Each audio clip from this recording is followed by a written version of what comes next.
Hello, Manny Cockaflopoulos here again. Good morning. Fucking Thursdays. You know what Thursdays are like? I had no idea. But they're fucking Thursdays. Hold on. I don't mind like it's Wednesday. Fuck. Fucking losing it there. Losing the plot. Alright, so fucking happy Humpday. Another fucking nice day at the beach yesterday, as you fucking probably know already. Let's wait for this fucking truck to get past.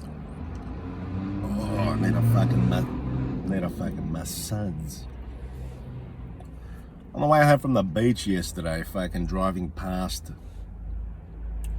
as we were approaching this fucking survey, you know the survey, there's a BP there on Beach Road in Elwood near the marina. Certain someone goes, I feel like a drink, you know, like a fizzy sort of soft drink. So we pull over. She goes in, comes back with a kombucha and a diet fucking Bundaberg ginger beer. Nice. I say, the kombucha's for me, thank you very much. So we continue on driving. I take a sip and it goes down nice, you know. Because fucking it was one of those drinks where, it's just exactly where you need it. She goes, sometimes, you know, I need something cold and spritzy in my mouth. And I said, how about an Eskimo's cock? And without a beat, without missing a beat, she goes, no, maybe a watermelon before the Eskimo's cock. But if I can't get the watermelon, then we'll see.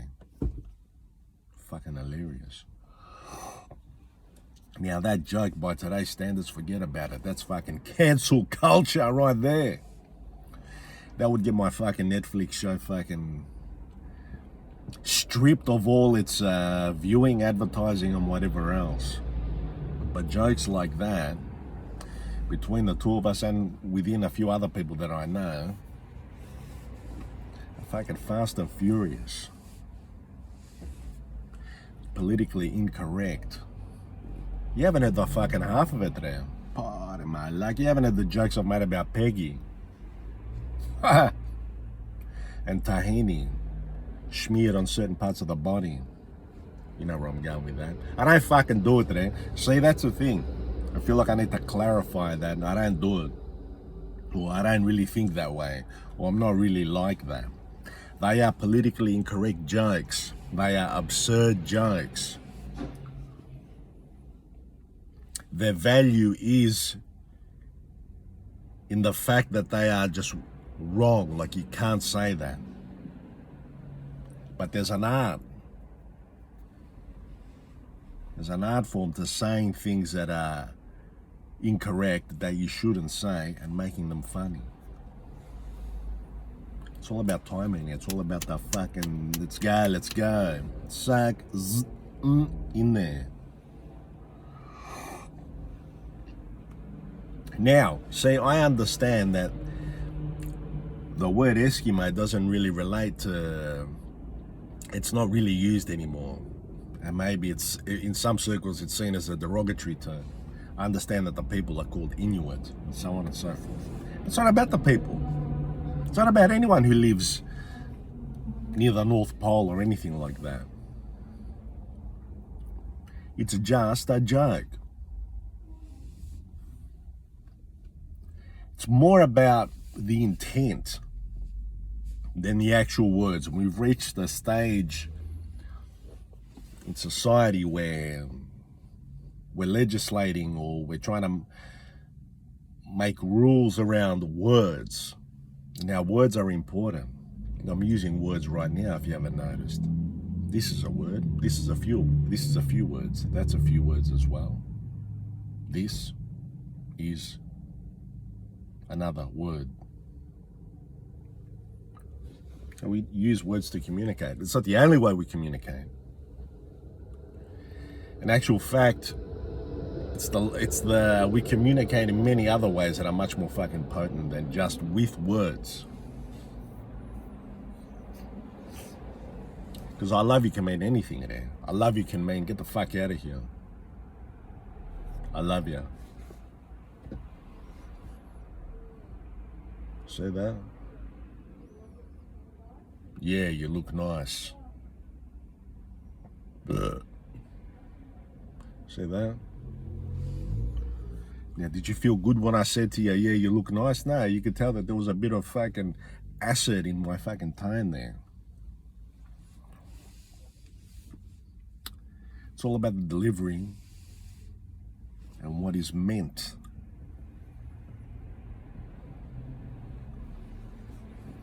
Now, with jokes, I'm kind of liking this fucking leaning in like that. Now, if jokes are mean-spirited, I think most human beings have an internal GPS where we can gauge whether something was meant to hurt or meant to make people laugh. Now, if something is said in jest, then I think we can gauge that.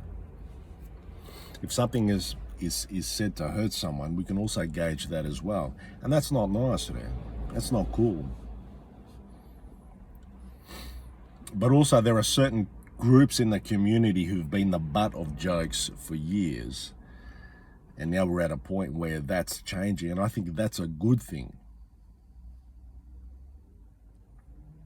I think that's a good thing.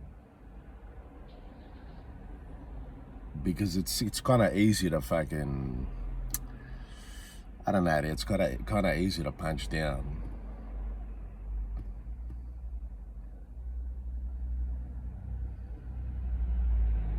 And so we gotta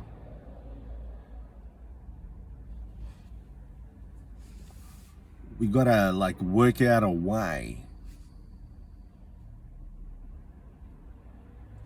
to let our common sense come through a little more and dictate a little more. How about listen deep down? If you're going around scanning for things that are right and not right, you can't say this, you can't say that, forget it there.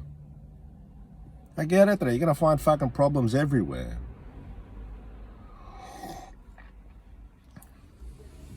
I've had some comments in the fucking videos there that were meant to hurt.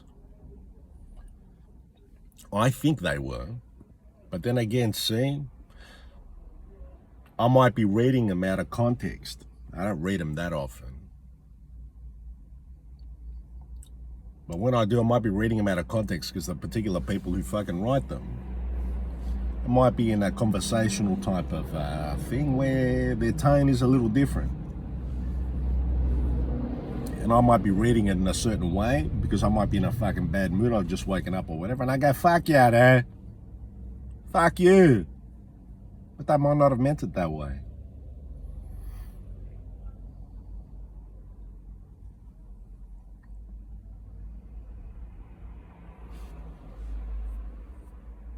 Yeah, when I give shit to Bill Janarakas or the way he fucking sipped his kinoto, he knows what it's all about. You know what it's all about, Bill. And when we start reconvening at fucking Deganis, you got to start coming on time, bro. Segamiso.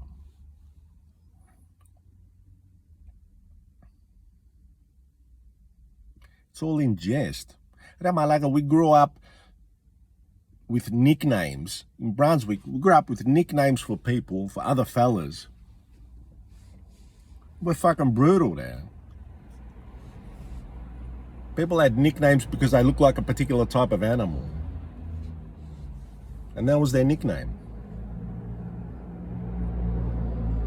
They don't look like them now. They've grown up and filled out a little. But you know, when you're skinny and you're gaunt or whatever, you kind of fucking look a bit... We all did. We all look a bit fucking awkward. And except for me, I was a fucking sea cat. I was one of the lucky ones. Nice. That's not cocaine, that it's not COVID either. It's just allergies. I'm allergic to malachias. Nice.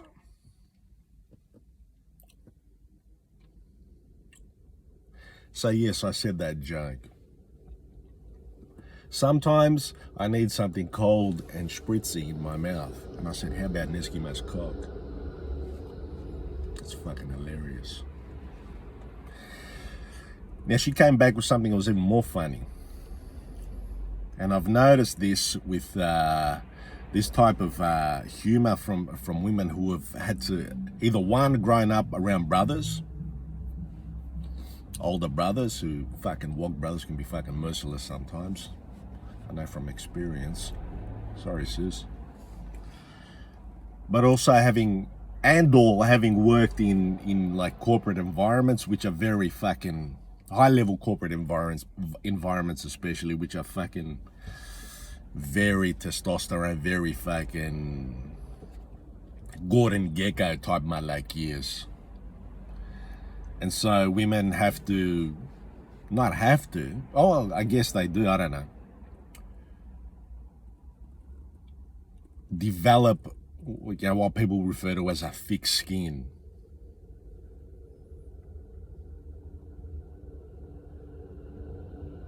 Because there's that culture of what you would call maybe locker room talk, where fellas fucking make crude jokes and a lot of the time maybe ignorant to how they might make a woman feel uncomfortable, or other fellas feel uncomfortable for that matter. So I've met women like that who've come out of that world with what you might call a thick skin, or like a boy's locker room type of sense of humor, kind of immune to those jokes. Now, I'm not saying it's right or that they should be subjected to certain types of humor that would make them feel uncomfortable. I'm not saying it's right. I'm just like observing that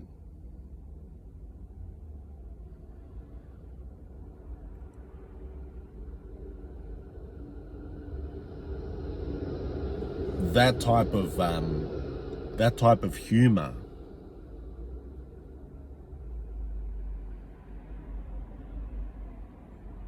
more often than not, I think, is in jest. A lot of the time there's an ignorance there where like the people making the jokes aren't aware that they might be, you know, offensive to said group. I think it might be about education as well, rather than legislation. Fuck it, that was gold.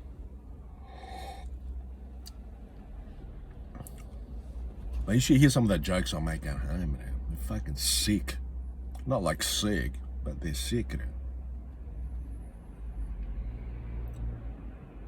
And again, they come from a place of absurdism, more so than anything else, because this life is fucking absurd now. This life is fucking weird. What are we doing now? I'm sitting in a car talking to myself. I'm not, I'm talking to you. And you. And you, to my like I say you. To. I'm fucking Wendy from fucking Romper Room. Was it Wendy, her name? Incidentally, Romper Room, why the fuck they never call out any wog names there? Every fucking show I used to watch, I used to wait for Evangelos. Never. It was all fucking Craig, Gary, Darren, maybe a Steve. Steve's getting on my nerves lately. If you're out there, Steve, what's going on there?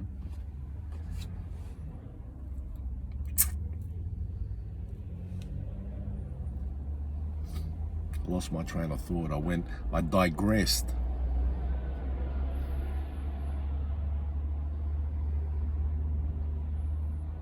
I once was at a party, listen to this. This is a great story.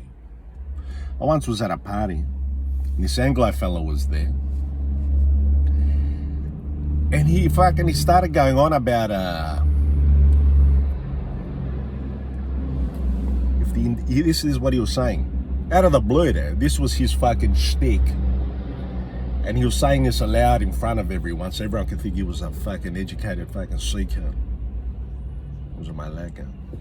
You hear, you work out why in a sec. Guys, that if the indigenous people of Australia all came together and had that one common language, they might have been able to progress further, like the Maori people of New Zealand. What am I like here? First of all, this malaka doesn't understand that it's like saying if everyone in Europe spoke European, then they would have come together against the Nazis. Leo malakas. There were different nations living on this fucking continent called Australia. Different nations there. Ilithio. When I said to him, he goes, and then he started going on about guilt and we've all got white guilt and stuff. He goes, and then he says to me, he goes, you got white guilt? I go, no, I don't. He goes, yes, you do. No, I don't. You've got the white guilt. And essentially what you're saying is you're victim blaming the indigenous people of this country, and you're saying, in effect, if they all got their shit together, they would have been able to rise up. So on the one hand, you're professing that you've got this massive fucking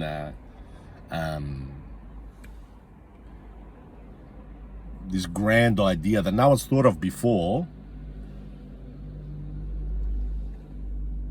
and you're sharing it with us all, like it's like you're fucking Moses that's just come down from the mountain, you know? And he's trying to tell us all that we're all guilty and that we all feel guilty. What a clapper. What an offensive thing to say as well.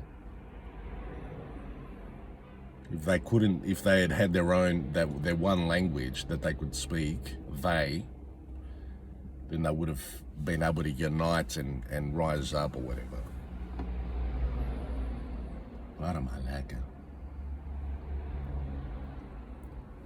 See, sometimes people try and project themselves to be champions of a particular cause in order to satisfy some internal need that they have to be heard, or to be understood, or to even challenge some sort of authority. And so they find their cause, their pet cause, and they let rip. Now, a lot of the time it's good because it gives you direction in life. You go, this is what I'm about. I work on the fucking Sea Shepherd and we go around the world and we fuck cunts up who were trying to fucking steal whales and dolphins and shit like that. Fuck, I'm all for that. It looks fucking sick too, with the black, with the fucking bones and the skull or whatever it is, you know? Or the what is it? The pirate thing? It's fucking sick. Good luck to him, man.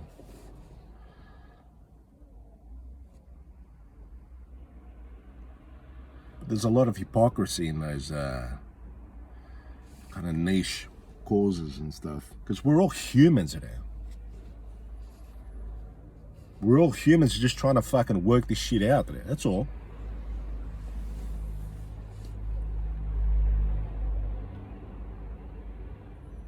If you connect with a person on a human level now, you realize that we're pretty much the fucking same. We are. We're all just trying to work this shit out there. I remember I've told you this before, we're chatting to this indigenous fellow a while back. We're shooting the breeze or whatever, and then about three quarters into the conversation, he goes to me and goes, what tribe are you? I'm Greek. It's not a Malaka. But I was indigenous. What a compliment to him. And not in a fucking like, yeah, it's cool to be fucking indigenous, like, but he thought I was one of him there. He thought we were connected just because of the way we were engaging with each other. I didn't say any malakias. I didn't fucking pontificate on yes, yeah, I feel you, you know, the dream time and all that. I'm just fucking talking to this bloke there.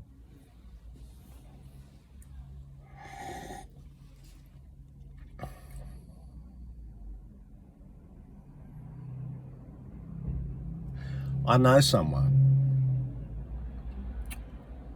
who's a lefty,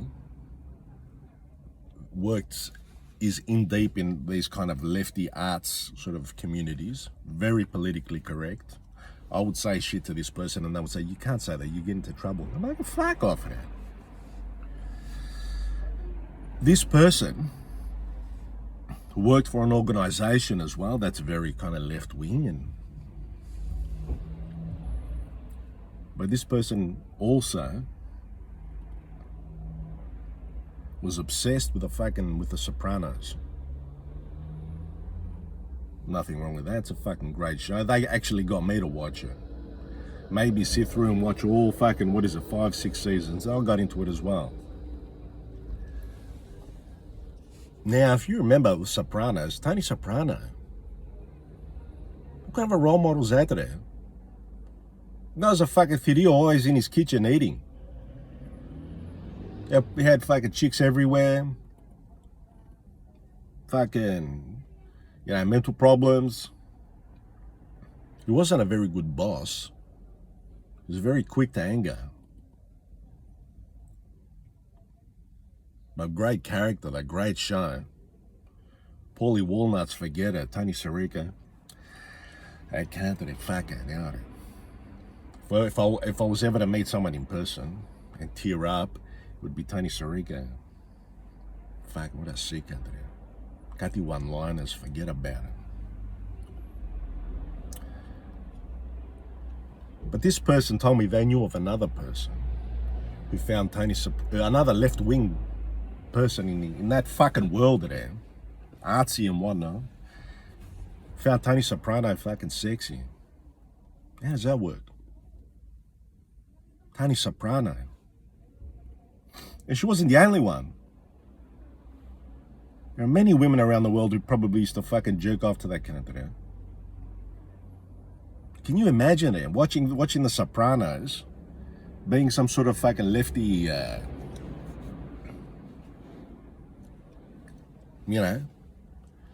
politically correct, left-wing artsy person, watching the Sopranos, watching Tony Soprano and his fucking wife beater, that video sitting in the kitchen eating like that, talking like Marlon Brando with a fucking sinus infection,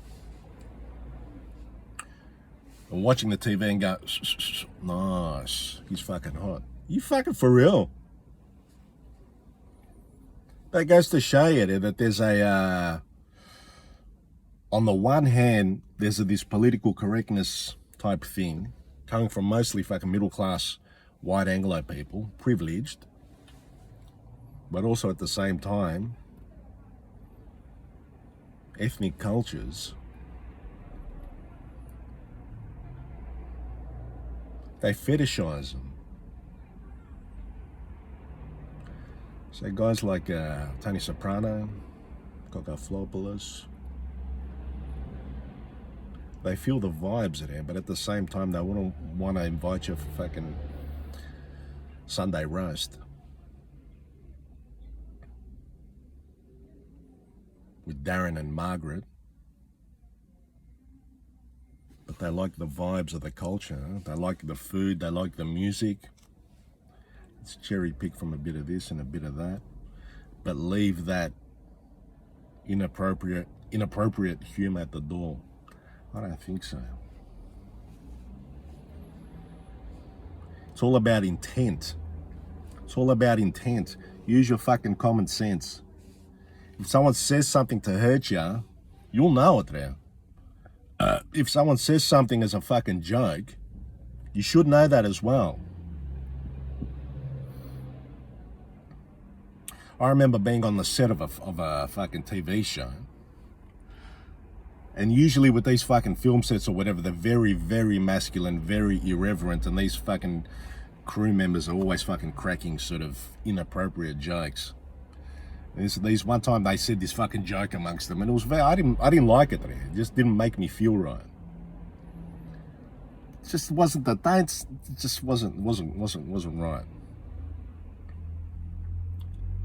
That was my internal thing. That's as much as I can articulate about that. It just didn't feel right. And I was at the buffet there getting some food, and I mumbled under my breath. I mumbled under my breath. I said, "That's wrong." And this guy leans into, one of the crew members leans into me like that, and he goes, "This is a film crew, mate. You couldn't be more right." Like that. Well, what am I lacking? Fuck that cunt. Because that was a different thing as well. That was a monopoly of like this fucking, "Oh, you fucking say cats my rule. This is a fucking right. You don't like it, get the fuck out." It's easy to do that when there's a group of cunts there, huh? But again, read the fucking room. Because many people went, read the fucking room. Listen to your common sense, your internal GPS. It's there. It's there. Read the room, eh? You want to step over the line? Nice. Read the fucking room. Develop that skill. Develop that, work that muscle, because it is a muscle.